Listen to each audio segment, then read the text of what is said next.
Dear friends, our reading from Matthew 5 verses 1 to 12 clearly teaches us that it is the Christian peacemaker's calling to counter acts of hatred. But how we should do so is where we differ. There are many shades of opinion about war and peace in the Christian community. You might hold that the words of Jesus expressly prohibit all Christian involvement in war. You might not think they refer entirely to that, but to personal relationships. And you might say that there's a case for defending your nation against unjust attack. You might argue it is morally acceptable to attack another nation or group in order to prevent them from doing evil. Most of those Christians who believe that war may sometimes be justified generally agree that it must be a last resort, not a first resort, that their response must be proportionate and that care must be taken only to engage with those genuinely involved in the war. Not an easy matter. Dr. John Roth has written a book titled Choosing Against War, and in it he asserts that the goal of pacifism is not effectiveness in terms of calculated outcome, but faithfulness to the witness of Christ. He makes a good point. On the other hand, Dr. Reinhold Niebuhr knew firsthand the terror of tyranny from having lived under German Nazism of the 1930s. In his book Christianity and Power Politics, he says that there are inherent contradictions between the law of love and peace and the sin of humanity. The sinful hearts, he argues, will never be able to fulfill the law of love and peace. International conflicts are always, he says, conflicts between sinners. He goes on to say, however, that the victory of tyranny is always morally intolerable.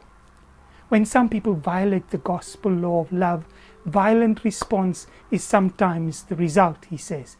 He dismisses the tenets of pacifism, but admits that we must always take pacifists seriously because we must have their witness to keep us from blindly dashing into war. One of my heroes of the faith is St. Francis. After rejecting his wealth and deciding to live a life of poverty, he and a dozen other men formed a group calling themselves the Lesser Brothers. In 1219, during the Fifth Crusade, Francis, who opposed killing in all forms, decided to go to preach the gospel to the Sultan, whose Muslim forces were opposing Europe's Christians. Francis was captured, held prisoner, and beaten. He was brought before the Sultan and asked if he was ready to become a Muslim. To do so would mean that he would live. Francis instead said that he had come to seek the Sultan's conversion to Christianity, and for a month the two men visited every day, and while neither converted the other, they developed a strong friendship. Francis was given a passport that allowed him to visit Christian holy places under Muslim control, and the two men parted as brothers. Let's be honest. Peace in all its endeavors is elusive, but we are people who worship the Prince of Peace. I pray that we may all look for ways to be like him. That is the goal of our living and the goal of faithful Christians everywhere. Those who search for peace are blessed. Those who seek to find and make peace discover their true place in God's family. Christian peace-making is not merely something we speak about. It's something we show by the way that we live. Remember, they shall know we are Christians by our love. See how they love one another. The stories told of two old men who in the early years of the Christian church had gone out into the desert to live together and to pursue Christ with all of their hearts. They lived together for many years, but they never quarreled.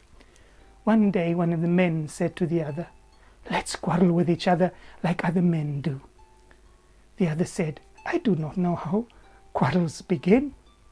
So the other said to him, "Look, I will pick a brick and I'll put it down here between us, and we will say, 'This is mine.' Then you can say, 'No, it's not, it's mine.' Then we will be able to have a quarrel." So they placed the brick between them, and the first one said, "This is mine." His companion replied, "This is not so, for it is mine." To this the first one said, "If it is so, and the brick is yours, then take it and go your way." And so they were not able to have a quarrel. Blessed are those who make peace in all their endeavors, be it individual or corporate. These are the ones who are doing God's work. Peace be with you.